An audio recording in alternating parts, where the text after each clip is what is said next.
तुलसीदास सठ ताहि भज, छाण कपट जंजाल।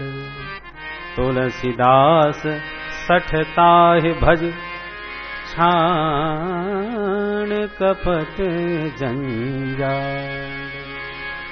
गोस्वामी जी ने देखो यहां पर ये सठ संबोधन किया है, वो अपने मनीराम जी को ही किया। बुरी तरह डांटा, अरे सठ मन, अरे दुष्ट मन, जब देखो तब डांटते ही रहते। मन की एक विशेषता है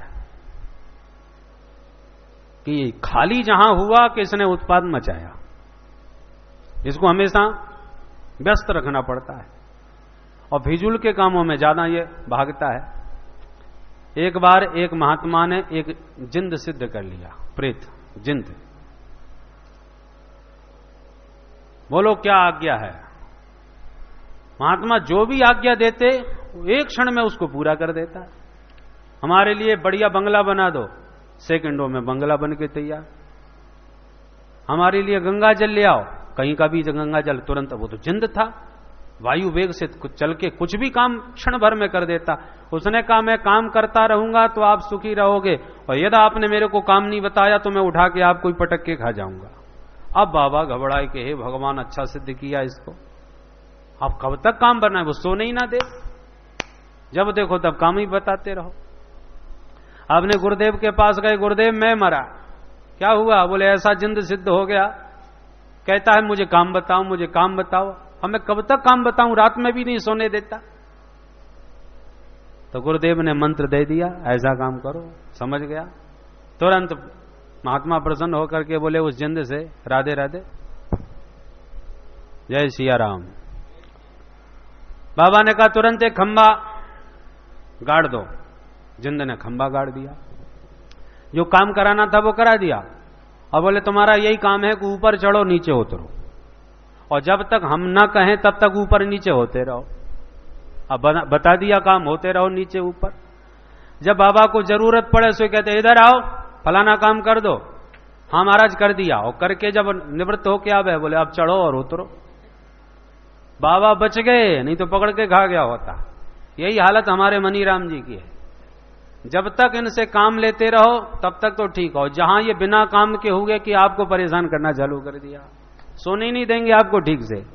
तो संतों ने कहा इस दुष्ट मन को, जिद को कैसे अब समझाया जाए? तो महात्माओं ने फिर एक माला पकड़ ली, 108 मनिया की माला पकड़ ली। जब तक काम किया है सो किया, और फालतू हो गए सो माला पकड़ के बैठ गए। मनीराम जी को ऊपर घुमाते रहते हैं, ऊपर से नीचे, नीचे से ऊपर घूमते रहो, क्योंकि फालतू रहोगे तो तुम हमको परेशान ही करते रहोगे। इसलिए अब सीताराम सीताराम सीताराम करके सीताराम जी का ध्यान करते रहो और इस मनियों की माला पर घूमते रहो, तब आप बच पाओगे। तो इसलिए मनीराम जी को श्रोता बना के सुंदर कथा गोस्वामी जी महाराज ने सुनाई, ताकि ये दुष्ट मन शांत रहे। और राम जी का जब रसिक बन जाएगा तो उड़ना ही फिर भूल जाएगा। बोलो जय सिया राम। इसलिए स्वांतः सुखाय तुलसी रघुनाथ गाथा, ये सुंदर भाषाबद्ध ग्राम्य भाषा में सर्व सुलभ कर दिया इस रामचरितमानस को। बोलो राघवेंद्र सरकार की जय। अब गोस्वामी जी महाराज ने गुरु वंदना करी, हम भी गुरुदेव भगवान का ध्यान करें। बंदाऊं गुरु पद पदुम परागा, बंदाऊं गुरु पद पदुम परागा, बंदाऊं गुरु पद पदम परागा, बंदाऊं गुरु पद पदम परागा, गुरु की सुबास सरस अनुराग। की कन्या को अपने घर में ही रखे, अपने पास ही कन्या को रखने वाला सच्चा पिता नहीं हो सकता। उत्तम पिता वही है जो सुशील कन्या को किसी सत्पुरुष सत्पति को प्राप्त करके समर्पित कर दे। ऐसी उत्तम सद्गुरु वही है जो जीवात्मा को एक कन्या की तरह दिव्य अलौकिक संस्कारों से संपन्न करके किसी श्रेष्ठ परम पिता के चरणों में समर्पित कर दे, अपने इष्ट परम आराध्य श्री राम जी का समर्पित भक्त बना दे, परम वैष्णव भगवत कृपा भाजक जीव बन जाए। यही सदगुरु का उद्देश्य होना चाहिए। लोभी गुरु लालची चेला तो दोनों नरक में ठेलम ठेला, गोस्वामी जी ने स्पष्ट कह दिया। वो जानते थे गोस्वामी जी कि भविष्य में कैसे कैसे गुरु होंगे और कैसे कैसे चेला होंगे, इसलिए उन्होंने पहले से ही सावधान कर दिया कि यदि गुरु के मन में लोभ है, प्रलोभन है कि चेला बहुत तगड़ा है, बहुत संपन्न है, यदि इसको अपना चेला बना लिया, मंत्र दीक्षित कर दिया तो बढ़िया आश्रम का पूरा खर्चा चलाएगा। यदि शिष्य इसलिए बनाया जा रहा है कि ये हमारा खर्चा चलाएगा, इससे हमारा नाम रोशन होगा, हमारा खूब काम बनेगा, तो वो श्रेष्ठ सदगुरु कदापि नहीं हो सकता। शिष्य को चाहिए वो सर्वस्व समर्पण सदगुरु को कर दे, पर सदगुरु को भी चाहिए कि शिष्य से कभी फूटी कौड़ी लेने की चेष्टा न करे। लेने वाला नीचा होता है, छोटा होता है।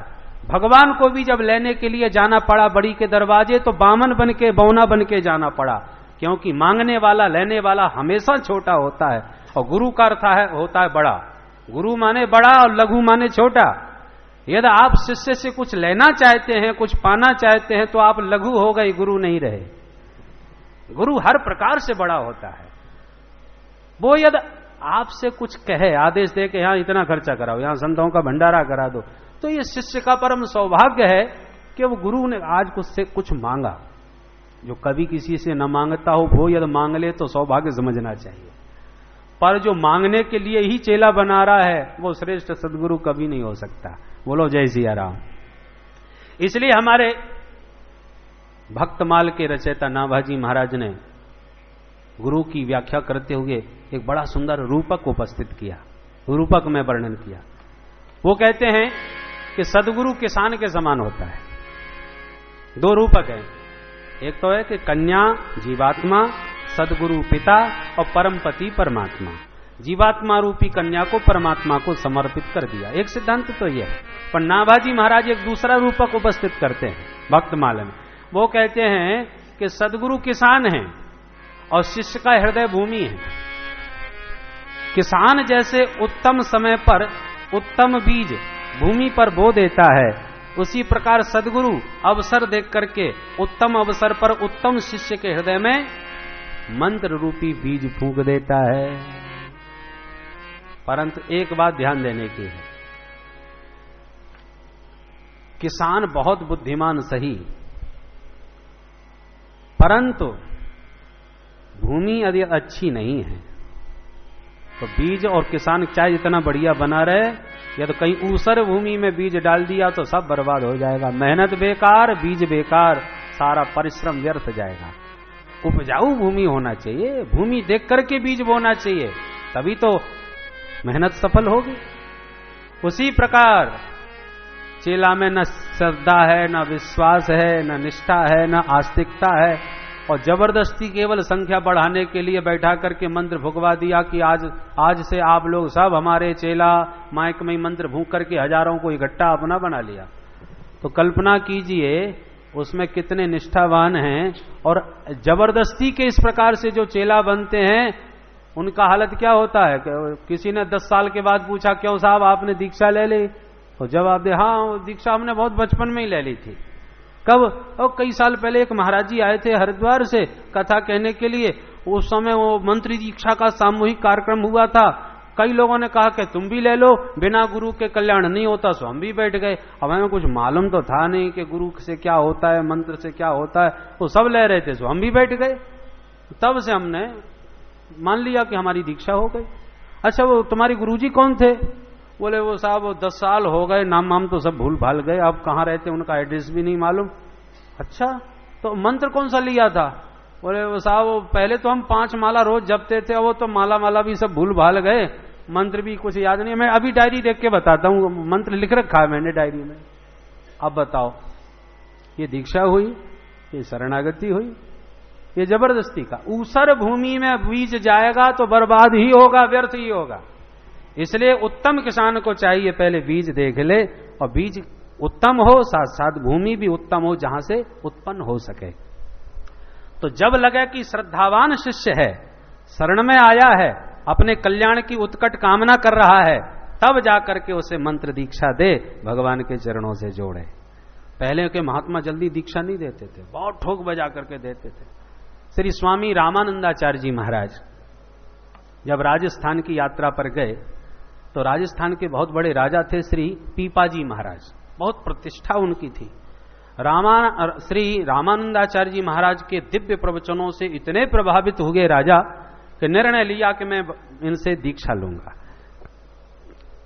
अब राजा तुरंत हाथी घोड़े हीरे जवाहरात तमाम वैभव लेकर के श्री स्वामी जी की शरण में आ गए दीक्षा लेने के लिए। अब बताओ, कोई राजा हमसे दीक्षा लेने आवा है तो हम तो खुद ही स्वागत करने के लिए पहुंच जाएंगे, अरे आइए आइए साहब, बढ़िया बढ़िया उनकी सेवा करेंगे, कहीं चला ना जाए। और स्वामी जी के यहां जब दीक्षा लेने के लिए पीपाजी महाराज पहुंचे तामझाम के साथ, राजसी वैभव के साथ, शिष्यों से कहा कि जरा हम गुरुजी से मिलना चाहते हैं। शिष्य बोले खड़े रहिए, अभी पूछ के आते हैं। झोंपड़ी में थे, स्वामी जी से पूछा, महाराज ये राजस्थान के राजा पीपाजी महाराज आपसे मिलना चाहते हैं। क्यों? बोले आपकी शरणागति ग्रहण करना चाहते हैं, शिष्यत्व स्वीकार करने आए हैं। अच्छा। स्वामी जी ने तुरंत आज्ञा दी कि जाओ उनसे कह देना हम राजा महाराजाओं को दीक्षा नहीं देते, लौट जा। अच्छा। शिष्यों ने आके कहा पीपाजी से, महाराज क्षमा करना, हमारे स्वामी जी राजाओं को दीक्षा नहीं देते, आप जा सकते हैं, वो आपसे नहीं मिलेंगे। दो टूक जवाब दे दिया। पीपाजी ने कहा अच्छा, पर राजा भी बड़े निष्ठावान थे, पक्के ठोक बजा के आए थे चेला बनने के लिए। बोले राजाओं को दीक्षा नहीं देते परंतु सामान्य जनों को तो देते हैं। बोले हाँ, सबको देते हैं। तुरंत राजा ने हाथी घोड़े हीरे जवाहरात सब वापस लौटा दिए, राजसी वस्त्र त्याग दिए, अलंकार सब त्याग दिए, साधारण से वस्त्र पहन करके हाथ जोड़ करके नतमस्तक होकर के शास्त्र कंठ बोले अब कहना कि एक अकिंचन आपकी शरण में आना चाहता है, अब स्वीकार कर लें। शिष्यों ने पुनः आके निवेदन किया भीतर, गुरुदेव और राजा तो बड़े अद्भुत श्रद्धावान दिखाई पड़ते हैं, उन्होंने सब तामझाम लौटा दिया, साधारण से वस्त्रों में खड़े हैं आपकी शरण में, अब तो कृपा कर दीजिए। परंतु पहले महात्मा लोग ठोक बजा लेते थे, देखा तो तुरंत कह दिया कि हम इनको मंत्र देना चाहते ही नहीं, जाके उससे कह दो कि जाके कुआं में गिरे, हमसे मतलब नहीं, हम उसे दीक्षा बिल्कुल नहीं देंगे। शिष्यों ने ज्यों के त्यों शब्द राजा से कह दिए। हमारे गुरुदेव ने कहा जाके कुआं में गिरो, वो आपको दीक्षा नहीं देंगे। राजा बोले क्या स्वामी जी ने ऐसा कहा है? बोले बिल्कुल। उनकी आज्ञा है कि हम कुआं में जाके गिरे? बोले बिल्कुल। तुरंत राजा कुआं में गिरने को चल दिए। स्वामी जी की आज्ञा हो गई है तो उस आज्ञा का पालन करना मेरा परम धर्म है, क्योंकि मैंने मन से उन्हें सदगुरु स्वीकार कर लिया है। वो स्वीकार अब करें न करें, उनकी आज्ञा का पालन करना तो मेरा धर्म बन गया है। तुरंत राजा चल पड़े कुआं में कूदने को, और जैसी कुआं में छलांग मारने को हो गए, शिष्यों ने पकड़ लिया। गुरुदेव ने यह भी कहा था कि जब कुआं में कूदने लगे तो पकड़ के ले आना। और तब पीपाजी महाराज को स्वामी जी की शरण में समर्पित किया। गदगद होकर स्वामी जी ने हृदय से लगाकर तब मंत्र दीक्षा प्रदान करी। कहने का तात्पर्य है कि पहले संत जल्दी से दीक्षित नहीं करते थे, वर्षों तक घुमाते थे, ठोक बजा के देख लेते थे, और जहां उन्होंने भूमि को देख लिया कि अब ये उपजाऊ भूमि हो गई, खूब खाद पानी लग गया, उर्वरा भूमि बन गई है, तो अब बीज डाला जाएगा तो तुरंत बढ़िया फसल पैदा होगी। तो जब श्रद्धा विश्वास का हृदय परिपूर्ण हो जाए तब सदगुरु रूपी किसान उसमें मंत्र का बीज डालता है, फूंकता है। परंतु एक समस्या और है, भूमि तो बहुत बढ़िया है और बीज में ही है तो घुन लगा हो तब फसल बढ़िया नहीं होगी, क्योंकि बीज की क्वालिटी नहीं, बीज में घुन लगा हुआ था, बेकार हो गया। उसी प्रकार श्रद्धा विश्वास से भरा हुआ हृदय तो शिष्य का है, श्रद्धावान शिष्य है, पर गुरुजी के मंत्र में लोभ का गुण लगा हुआ है कि चेला मालदार है, इसको जरूर चेला बनाऊंगा, है इससे बड़ा काम चलेगा, बहुत धनवान है। यह किसी भी प्रकार का प्रलोभन गुरु के मन में है तो समझ लो उसके मंत्र में गुण है, और ऐसा गुणीला मंत्र बढ़िया फसल उत्पन्न नहीं कर सकता। इसलिए बीज भी उत्तम होना चाहिए, भूमि भी उपजाऊ होना चाहिए, और समय पर बीज बोना चाहिए, तब बढ़िया फसल उत्पन्न होगी। पर एक समस्या और है, क्या? बोले भूमि चाहे जितनी बढ़िया हो, बीज भी कितनी भी बढ़िया क्वालिटी का हो, पर बपन करने के बाद, बो देने के बाद यदि पानी नहीं लगाया गया तो फसल बेकार हो जाएगी। क्या हुआ? बोले सूखा पड़ गया, सब पानी ही नहीं बरसा। अब पानी नहीं लगा तो बीज तो खराब हो ही जाएगा। तो ये पानी क्या चीज है? बोले पानी है सत्संग। बोलो जय सिया राम। बहुत से लोग कथा सुनते हैं, श्रद्धा भक्ति भी उत्पन्न हो जाती है, अच्छे श्रेष्ठ सदगुरु से मंत्र भी ले लेते हैं, फिर वर्षों तक गुरुदेव के यदि दर्शन नहीं किए और सत्संग नहीं किया तो वे सब भूल भाल जाओगे, मंत्र भी जपना छूट गया और ध्यान व्यान भी सब छूट गया। तो कम से कम गुरु पूर्णिमा पर एक बार तो आओ गुरु के पास, बैठो, सत्संग सुनो, उनके वाणी से भगवान के गुणानुवाद सुनो, तो जो भी फसल तुम्हारी सूख गई है बिना पानी के, वो सत्संग का जल पड़ते ही फिर हरी भरी हो जाएगी, फिर अंकुरित होने लग जाएगा बीज। तो पानी समय समय पर लगेगा तो ही बढ़िया तरवर पल्लवित होगा। पर एक खतरा और है कि पौधा जब पल्लवित होने लगता है, उसमें कोमल कोमल पत्ते आने लगते हैं, तो बकरी खाने को बहुत दौड़ती है, जानवर लगने लगते हैं, और कहीं जानवर लग गए तुम्हारे खेत में तो सारी फसल चौपट हो जाएगी। बढ़िया इतनी मेहनत से जो छोटे छोटे कोमल पल्लव प्रकट हो रहे थे वो सब बर्बाद हो गए, सारी मेहनत पर पानी फिर गया। ठीक इसी प्रकार जब हम लोग वैष्णव बनते हैं, गुरुदेव के द्वारा मंत्र प्राप्त करके वैष्णवता का आचरण करते हैं, तो तिलक भी लगाते हैं, कंठी भी धारण करते हैं, माला भी हाथ में जपते हैं, और कभी कथा में जाते हैं, कभी भाव में नाचने लग जाते हैं। तो ये सब देख देख करके नास्तिक रूपी बकरियां उछलने लगती हैं खाने के लिए। ये क्या राम राम रटते रहते हो, इतना महत्वपूर्ण समय सब छोड़ छाड़ के, इतनी बाढ़ आ रही है और गुजरात में, और तुम्हारे घर की क्या स्थिति है और व्यापार की क्या स्थिति है, सब छोड़ छाड़ के तुम हरिद्वार चले गए, ऋषिकेश चले गए, ये कोई मतलब है? तो ये सब कह करके नास्तिक रूपी बकरियां तुम्हारे वैष्णव का जो पौधा पल्लवित हो रहा है उसे खा जाने के लिए टूटने लग जाते हैं। कई लोग उपहास करने लगते हैं, क्या 101 नंबर की प्लेट लगाए घूमते रहते हो माथे पर? तो चिन्हों, वैष्णव चिन्हों के उपहास करने वाले मिलते हैं, और बहुत से लोग इसी शर्म के मारे माथा भी साफ कर लेते हैं, चुटिया भी कटवा लेते हैं। क्या करें साहब, हमको शर्म लगती है, लोग हमारा मजाक उड़ाते हैं। लो, पौधा पल्लवित तो हो रहा था संस्कारों का, वैष्णवता के बीज से कुछ प्रभाव तो पड़ रहा था, पर भक्ति की पौधा का पल्लव प्रकट होते ही नास्तिक रूपी बकरियां सब खा के चट कर गई, पौधा को उखाड़ के फेंक गई। तो अब क्या करें? बोले बुद्धिमान किसान क्या करता है, जहां फसल उत्पन्न होने लगती है, आपने कभी कभी मार्ग में देखा होगा, छोटे छोटे पौधे जब उत्पन्न होने लगते हैं तो लोग क्या करते हैं, ईंटों की पर्दी लगा देते हैं, कांटों की बाड़ लगा देते हैं, या तो लोहे के कांटों से या जाड़ से, किसी भी प्रकार से उस पौधे को बचाने के लिए जानवरों से एक पर्दी लगा देते हैं। कब तक? बोले जब तक वो वृक्ष न बन जाए तब तक। पौधा है तभी तक खतरा है, वृक्ष बन जाए तो कोई खतरा नहीं है, फिर बकरी तो क्या, हाथी भी कुछ नहीं बिगाड़ने वाला। खतरा पौधे को होता है, वृक्ष को नहीं। उसी प्रकार जो नए नए वैष्णव बनते हैं ना, पहली बार तिलक लगाया, पहली बार कथा कीर्तन में गए तो लोग मजाक उड़ा करके, उनका उपहास करके उनकी वैष्णवता को खाने के लिए तैयार रहते हैं। पर जब पक्के वैष्णव बन जाते हैं, निष्ठा पक्की हो गई, श्रद्धा पक्की हो गई, विश्वास सुदृढ़ हो गया, और भजन करते करते रस निष्पत्ति होने लगी, और दृढ़ विश्वास का बट वृक्ष भी हृदय में पक्का जम गया, तो अब अक्षय वट स्थापित हो चुका है, और उस अक्षय वट की जड़ इतनी मजबूत हो चुकी है कि गजराज को भी बांध दोगे तो वो भी उखाड़ने में समर्थ नहीं है, बकरी की तो औकात क्या है। उसी प्रकार नए नए वैष्णवों को ही खतरा होता है नास्तिकों से। जो पक्के वैष्णव बन चुके हैं, निष्ठा जिनकी सुदृढ़ हो गई है, उनको सामान्य नास्तिकों की तो बात क्या, बड़े बड़े महात्मा भी विचलित करना चाहें तो नहीं कर सकते। पार्वती मां के हृदय में श्री भगवान शंकर के प्रति निष्ठा इतनी पक्की हो गई कि सप्तऋषियों ने भी खूब डिगाने की चेष्टा करी, परंतु पार्वती मां का विश्वास डिगा नहीं, क्योंकि अब बट वृक्ष विशाल हो गया है। तो हमारे नाभाजी महाराज कहते हैं, भक्ति तरु पौधा, उनके शब्दों में श्रवण करें, जो अभी व्याख्या आप श्रवण कर रहे थे। यह मनमुखी व्याख्या नहीं, श्री नाभा गोस्वामी जी महाराज की व्याख्या है। भक्ति तरु पौधा ताहे विघ्न डर छेरी हु को, वारि दे विचार वारि सींचो सत्संग सो। अर्थात भक्ति का नव पौधा जो सदगुरु के द्वारा बीज बपन करके पल्लवित हो रहा है, इस वैष्णवता के पौधे की सुरक्षा करना काय से? बोले बारिद है विचार, विचारों की बारिदी लगा के, विवेक के द्वारा चिंतन करके, इनके महत्व को समझ करके।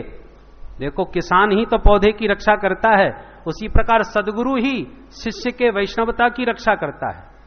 वो समझाता है कि आपको अपनी वैष्णवता की कैसे रक्षा करनी चाहिए। तो यदि बाड़ मजबूत है तो बकरी नहीं खा पाएगी, ऐसी सदगुरु का यदि उपदेश पक्का है तो आप वैष्णवता से विचलित होने वाले नहीं, क्योंकि बाड़ मजबूत है, इसको कोई उखाड़ने वाला नहीं, बकरी खा नहीं पाएगी।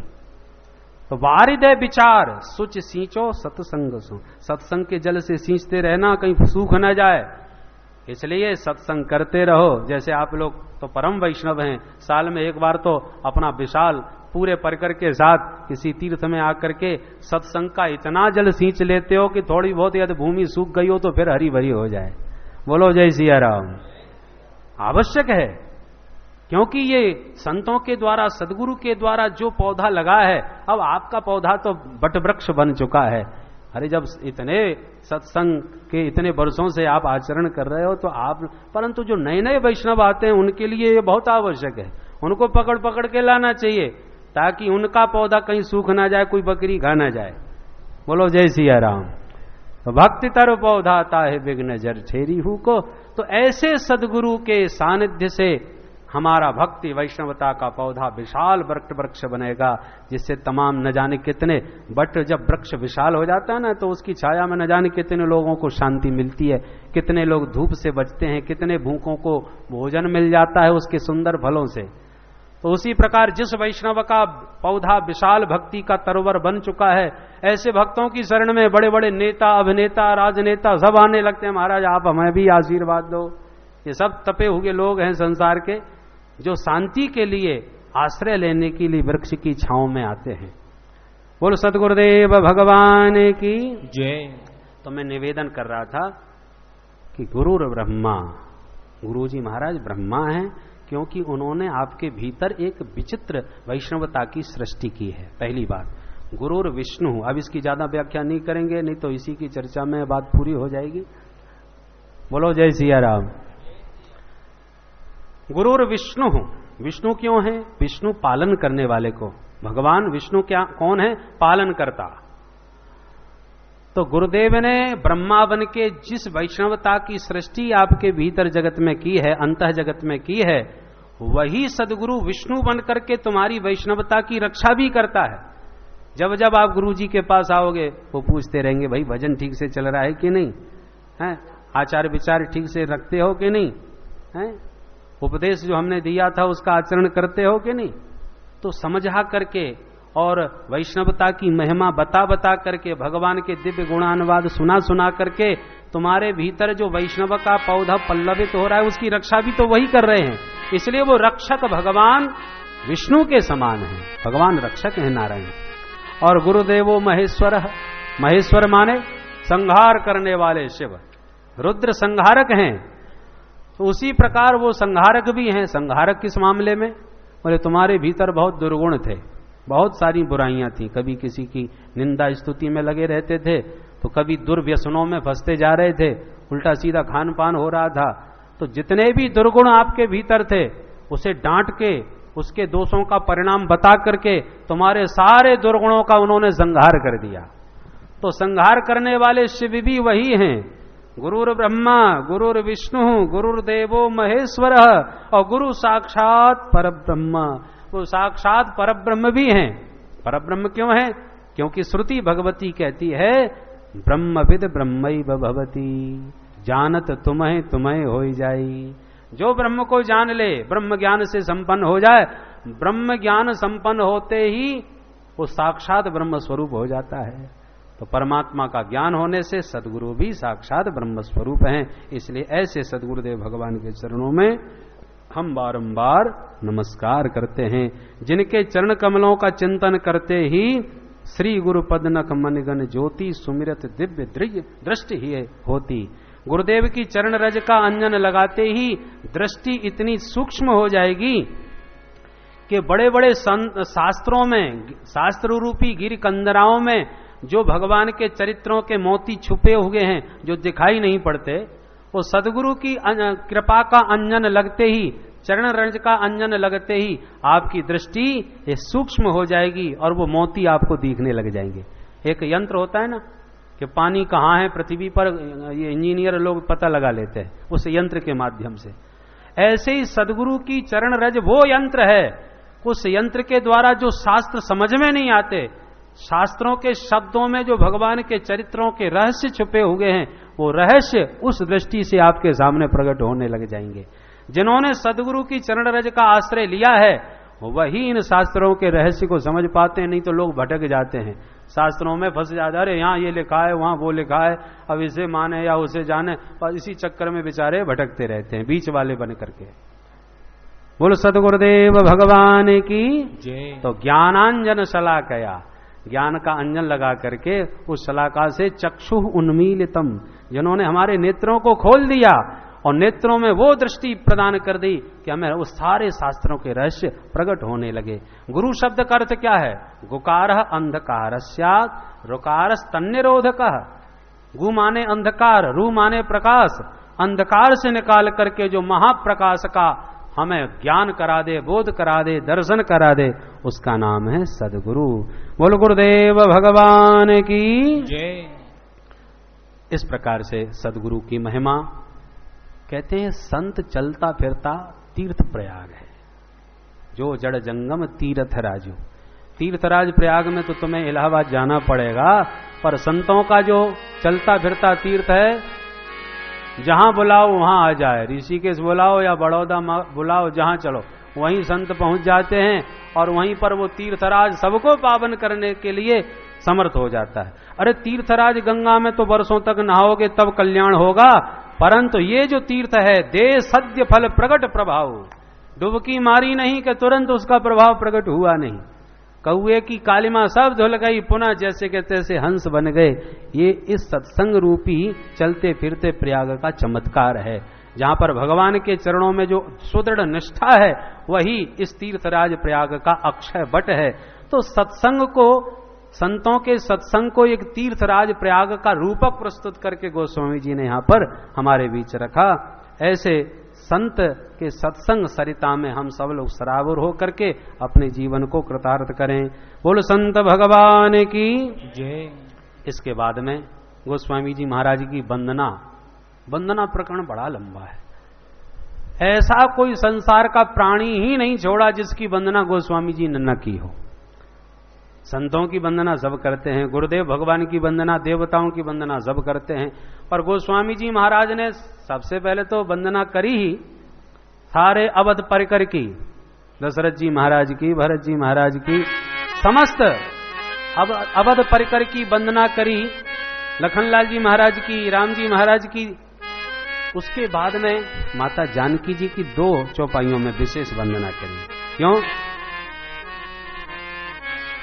इनकी कृपा से ही निर्मल मति प्राप्त होगी, और जब तक बुद्धि निर्मल नहीं होगी तब तक राम जी के चरित्र का हम वर्णन करेंगे कैसे? इसलिए जनक सुता जग जननी जानकी, जनक सुता जग जननी, जनक सुता जग जननी जानकी, जनक सुता जग जननी जानकी, अतिशय प्रिय करुणा निधान की, अतिशय प्रिय करुणा निधान की, ताके जोग पद कमल मनावो, ताके जोग पद कमल, जासु कृपा निर्मल मति पावो, जासु कृपा निर्मल मति पावो, जासु कृपा निर्मल मति पावो, जासु कृपा निर्मल मति पावो। बोल सीताराम जी महाराज की जय। सबकी वंदना में माता जानकी जी की वंदना पर विशेष जोड़ दिया। जनक सुता जग जननी जानकी। देखो एक कन्या के 3 रूप होते हैं। पहले वो किसी की बेटी बनती है, उसके बाद वो किसी की प्राण वल्लभा बनती है, फिर किसी की पुत्री बनती है। तो पहले तो जनक सुता है, तो जनक सुता माता जानकी जनक जी की तनया है, तो जनक सुता के रूप में बेटी के रूप में जानकी जी का स्मरण किया। फिर जग जननी सारे संसार की माता है और अतिशय प्रिय करुणा निधान की। राम जी की प्राण वल्लभा हैं, उनकी प्रियतमा हैं, तो उनके तीनों रूपों को स्मरण किया। बेटी का रूप, पत्नी का रूप और माता का रूप। बोले हम समस्त अनंत जीव जो जगत में हैं उन सबकी जगन माता हैं, जग जननी जाने की। जिन पर इनकी कृपा होती है उसी की बुद्धि निर्मल होती है। जासु कृपा निर्मल मति पावो। जब तक माता जी की कृपा नहीं होगी तब तक बुद्धि निर्मल नहीं होगी, और निर्मल मन के बिना राम जी के गुणगणों का गायन संभव नहीं हो सकता। बोलो जय सिया राम। गोस्वामी जी कहते हैं सारा संसार गुण और दोष से भरा पड़ा है। जड़ चेतन गुण दोष में विश्व कीन करतार। संत हंस गुण गहे पय परिहरि बारी विकार। सारा संसार और गुण दोष से भरा हुआ। संसार में एक भी प्राणी ऐसा नहीं जिसमें कोई दोष ना हो, और ऐसा भी कोई नहीं जिसमें कोई गुण ना हो। चश्मा जैसा होगा वैसा ही रंग दिखेगा। दोष का लगा लो, अच्छे अच्छे महात्माओं में कोई ना कोई दोष निकाल लोगे बड़े आराम से। पर यह विचार हमें हमेशा याद रखना चाहिए, यदि किसी में दोष न होता तो वो जगत में पैदा ही ना होता। पैदा हुआ है तो कोई ना कोई उसमें दोष रहा है। निर्दोष हो जाता तो मुक्त हो जाता, भगवत धाम का अधिकारी बन जाता, जगत में ही क्यों आता। बस किसी के दोष प्रकट हैं तो किसी के छुपे हुए रहते हैं, दोष सब में रहता है। तो हम चश्माई दोष का क्यों लगाएं, बुद्धि अपनी खराब करें। संत तो एक बहुत बढ़िया बात कहते हैं कि हमको तो अपने निंदक बड़े प्यारे लगते हैं। क्यों? अरे निंदकों से तो लोग नाराज रहते हैं कि इसने हमारी चुगली करी, हमारी बुराई करी, और तुम कहते हो हमको बहुत अच्छे लगते हैं। क्यों? संत कहते हैं जीवन तुम्हें शत्रुगुणा सदैव येषाम प्रसादा स्वविचक्षणो हम। मैं अपने निंदकों को, शत्रुओं को आशीर्वाद देता हूं वो चिरंजीवी रहें, उनका कल्याण हो। क्यों? बोले उन्हीं की कृपा से मुझे अपने दोष दिखाई पड़ते हैं। नहीं तो मैं बहुत कोशिश करता हूं, मुझे मेरी दृष्टि से कोई दोष ही नजर नहीं आता। और सच्ची बात यही है कि अपना दोष कोई बिरला ही देख पाता है। अपने दोष हमको दिखाई नहीं पड़ते, दूसरा दिखाने वाला हो। नारद जी बंदर हैं, ये नारद जी को पता नहीं चला, दूसरे ने दर्पण दिखाया तब नारद जी को पता चला। और दर्पण में अपना जब दूषित मुख देखा सो जिसने दर्पण दिखाया उसी पर बरस पड़े, उसी को राक्षस बना दिया। व्यक्ति कभी भी अपना दोष न तो स्वीकार करने को तैयार होता है न देखना चाहता है, दूसरा जरूर देगा। सामने वाले का दोष, चेहरे का कहां काला पीला लगा है आप देख लोगे, पर हमारे चेहरे में क्या लगा है ये हमको थोड़ी दिखेगा। तो अपनी बुराई नजर नहीं आती, दूसरों की ज्यादा दिखाई पड़ती है। इसलिए हमको कोशिश करना चाहिए चश्मा ऐसा लगाओ कि देखना ही है दूसरे का तो गुण देखो। गुण देखोगे तो ठीक रहेगा, और अब गुण देखोगे तो अपना मन खराब करोगे, उसी के दोष से आप भी अपने मन को दूषित करोगे। रहीमदास जी कहते हैं निंदक नियरे राखिए आंगन कुटी छवाए। फायदा क्या होगा? बोले बिन पानी साबुन बिना निर्मल देत बनाए। आपको अपने दोष तो दिखाई पड़ते नहीं है, पर निंदक हमेशा तुम्हारे दोषों को देखता रहेगा, और दोष देखेगा तो उसकी चर्चा करेगा, और चर्चा करेगा तो आपकी समझ में आएगा अच्छा मेरे अंदर ये दोष है, ये कमी है। तो आत्मचिंतन करके जब देखोगे कि सचमुच हमारे अंदर ये कमी है, तो कमी दिखते ही उसका निदान भी आप विचार कर लोगे। और जब कमी दिखेगी नहीं तो निदान होगा कैसे? इसलिए सबसे बढ़िया निंदक है जो सफाई करता रहता है, साबुन का काम करता है, और दूसरे की गंदगी को अपने घर में लाता रहता है। बोलो जय सिया राम। जय सिया राम। इसलिए गोस्वामी जी की दृष्टि कितनी सूक्ष्म और कितनी दिव्य है।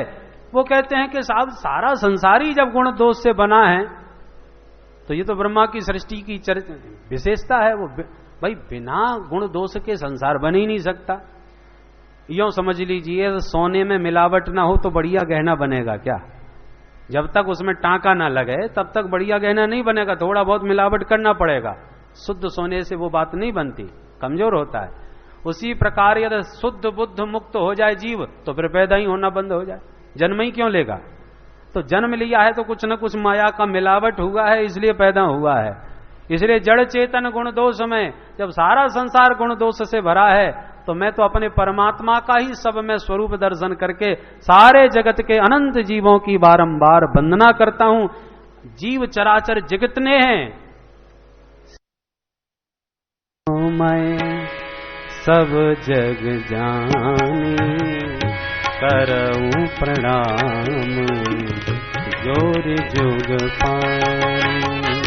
सिया राम मैं सब जग जानी करऊं प्रणाम जोर जुग पानी। सिया राम मैं सब जग जानी, सिया राम मैं सब जग जानी करऊं प्रणाम जोर जुग पानी। करऊं प्रणाम जोर जुग पानी। बोल अयोध्या राम की जय, श्री राघवेंद्र सरकार की जय। अब वंदना प्रकरण में ज्यादा हम प्रवेश नहीं करेंगे। समस्त एक चौपाई में साना समस्त चराचर जगत के जीवों की वंदना गोस्वामी जी महाराज ने कर ली। अच्छा, वैसे तो ब्रह्म स्वरूप तो एक ही होता है, पर यहां सिया राम में कहा दो रूप है, क्योंकि वैष्णव सर्वम खलमिदम ब्रह्म नहीं कहते, वो तो कहते हैं वो द्वैत भाव के उपासक हैं। तो जितनी भी प्रकृति स्वरूपा है, जितनी भी स्त्री स्वरूपा है, गोस्वामी जी कहते हैं वो सब मेरी माता जानकी जी के तुल्य है। जगत में जो प्रकृति है, प्रकृति और पुरुष दो ही हैं। प्रकृति स्त्रीवाचक है, तो प्रकृतिस्थ जो स्त्री स्वरूपा हैं वो सब मेरी माता जानकी जी के स्वरूप हैं, और पुरुषवाचक जो हैं वो सब मेरे राम जी के स्वरूप हैं। प्रकृति और पुरुष दोनों की वंदना के रूप में सारे जगत की वंदना कर ली। अब कहते हैं मैं प्रभु के उस नाम की वंदना करता हूं। नाम की महिमा भी मुक्त कंठ गाई है गोस्वामी जी महाराज ने। बोले संसार में जितने भी पूजनीय पुरुष हो गए हैं वो नाम के प्रताप से ही पूजनीय वंदनीय बने। बिना नाम प्रताप के, बिना नाम का आश्रय जगत में कोई भी वंदनीय नहीं हो सका। महिमा जासु जान गण राव प्रथम पूजयत नाम प्रभाव। महिमा जासु जान गण राव प्रथम पूजयत नाम प्रभाव। जान आदि कवि नाम प्रताप, जान आदि कवि नाम प्रताप। भयउ शुद्ध करी उलटा जातु, भयउ शुद्ध करी उलटा जातु। सहस नाम सम सुनि शिव बानी, जप जे संग भवानी। सहस नाम सब सुनि शिव बानी, जप जे संग भवानी। इस प्रकार से बहुत विस्तार से नाम की महिमा का गोस्वामी जी ने निरूपण करते हुए कहा कि हमारे गणपति गणराजन जी महाराज ने नाम की महिमा को बुद्धि के देवता हैं पहचान लिया। जब कहा गया कि सारे संसार की जो प्रदक्षिणा करेगा वही प्रथम पूज्य बनेगा,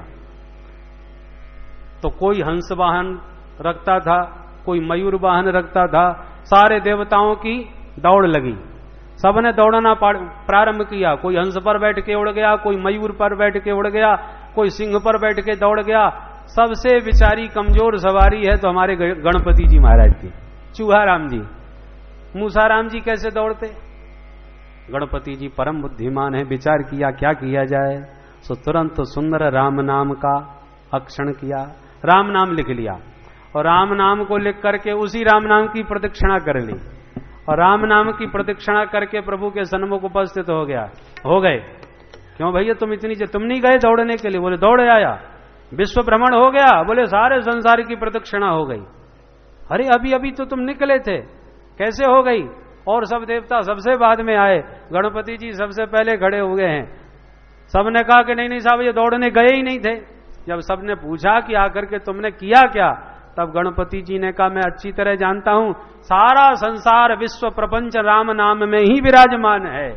तो जिसने राम नाम की प्रदक्षिणा दे दी उसने सारे विश्व की प्रदक्षिणा कर ली। मैंने उस राम नाम की प्रदक्षिणा लिख करके की है, इसलिए सारे विश्व का भ्रमण करके सबसे पहले मैं ही आया हूं। तो गोस्वामी जी कहते हैं कि महिमा जासु जान गण राहु, प्रथम पूजयत नाम प्रभाव।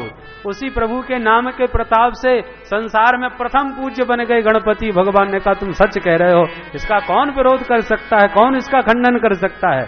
गणपति जी महाराज बुद्धि के देवता राम के प्रताप से प्रथम पूज्य बन गए, सबसे पहले गणपति जी महाराज की पूजा। अरे और तो और हमारे भोले बाबा का जब विवाह हुआ पार्वती जी के साथ, तो विवाह में भी सबसे पहले गणपति जी की पूजा हुई है।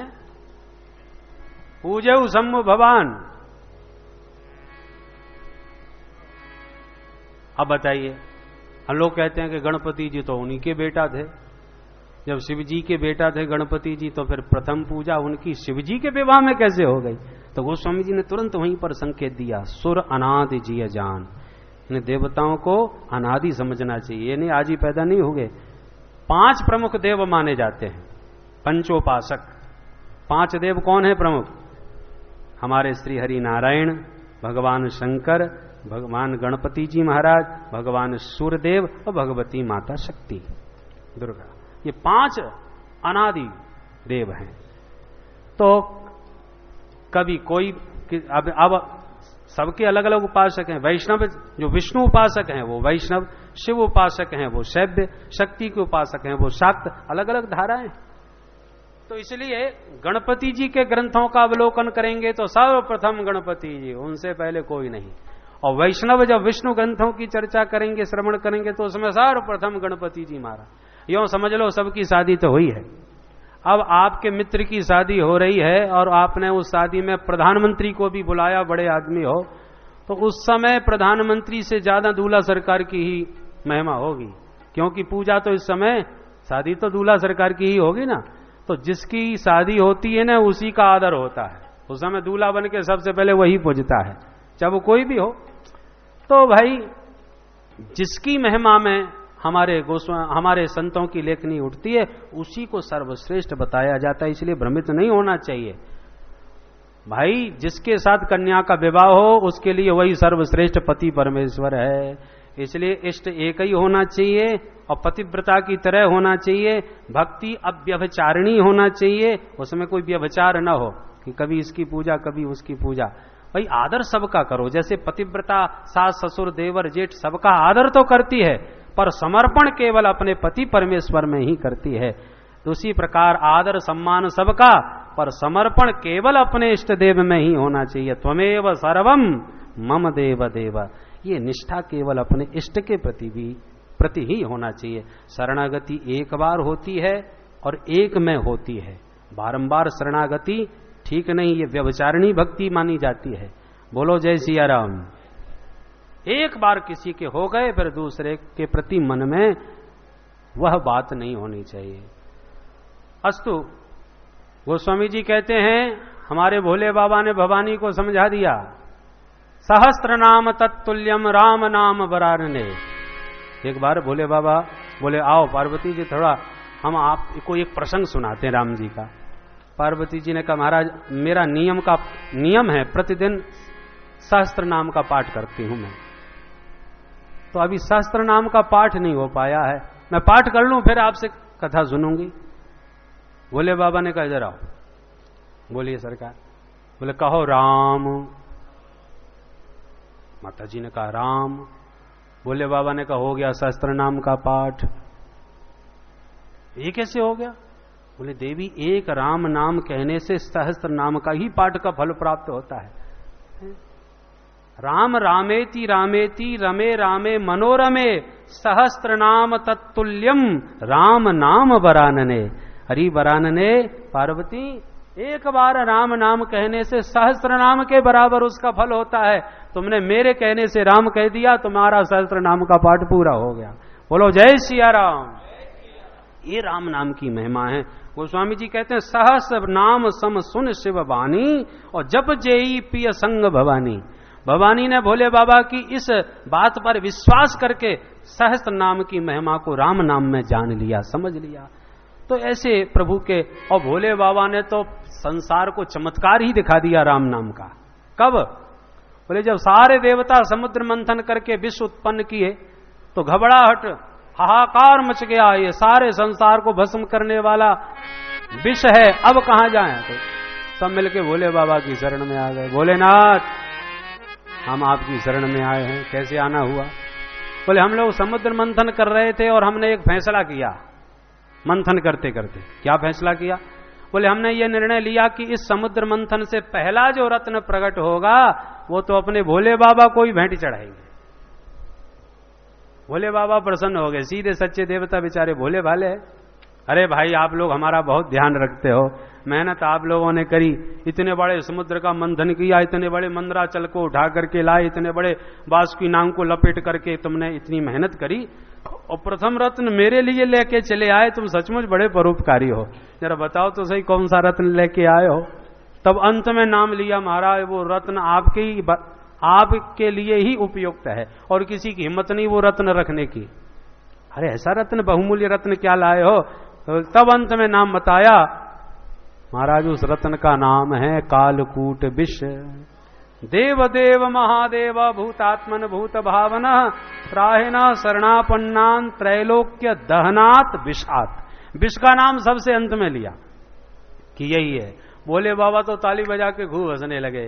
देवी भवानी देखो ये कितने होशियार हैं। इतना बड़ी लंबी चौड़ी भूमिका बांध करके बाद में बता रहे हैं कि ये जहर लाए हैं आपको पिलाने के लिए। अच्छा तुम बताओ भवानी मुझे क्या करना चाहिए? अहो बत भवान ने तत् प्रजानाम पश्य वैश्यसम। हमको जगत का माता पिता सब लोग मानते हैं? जगतः पितरऊ बंदे पार्वती परमेश्वरऊ। जगत के माता पिता हैं भवानी और भव और भवानी। तो भवानी अब तुम बताओ, तुम जगत की माता, हम जगत के पिता, अब इन जीवों के लिए मुझे क्या करना चाहिए इस अवसर पर?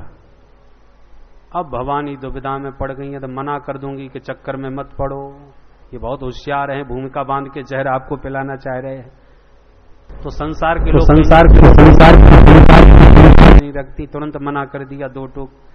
तो जगत जननी होने के नाते जीवों पर भी दया करना है, उनका भी कल्याण करना है। और यदि ये कहती हैं महाराज ठीक है आपको ही पीना चाहिए क्योंकि हम और आप ही जगत के माता पिता हैं और बच्चों को माता पिता के आश्रय में निश्चिंत रहना चाहिए, तभी माता पिता की शोभा है। माता पिता के रहते बच्चे परेशान हों और चिंतित हों तो ऐसे माता पिता के आश्रय का क्या लाभ? इसलिए आप पी जाइए। तो भोले बाबा जीवन भर कहेंगे कहो देवी तुम्हारे कहने से हमने जहर भी पी लिया। और दुनिया ये भी कह सकती है ये पतिव्रता कैसी हैं जो पति से कह रही हैं जहर पी जाओ, ये भी तो ठीक नहीं। तो भवानी बोली हाथ जोड़ के महाराज वही करो जिसमें सबका भला हो। भोले बाबा समझ गए बहुत होशियार है, कहा कुछ नहीं। भोले बाबा ने फिर कहा तुम कहना क्या चाहती हो, किसमें भला होगा? भवानी बोली वो आप खुद समझ लो महाराज, आप स्वयं समझदार हो, पर मैं तो बस इतना प्रार्थना करती हूं कि काम वही करना जिसमें सबका कल्याण हो। भोले बाबा ने कहा कि सबका कल्याण इसी में है कि सबके बदले में इकट्ठा हम ही पी जाए, तो लाओ हम ही ले लेते हैं। ततः करतली कृत्य व्याप्तम हालाहलम विषम अभक्षयन महादेव कृपया भूत भावना। भोलेनाथ जो विषपान करने के लिए उपस्थित हुए तो विचार करने लगे आज हमारी भक्ति की कसौटी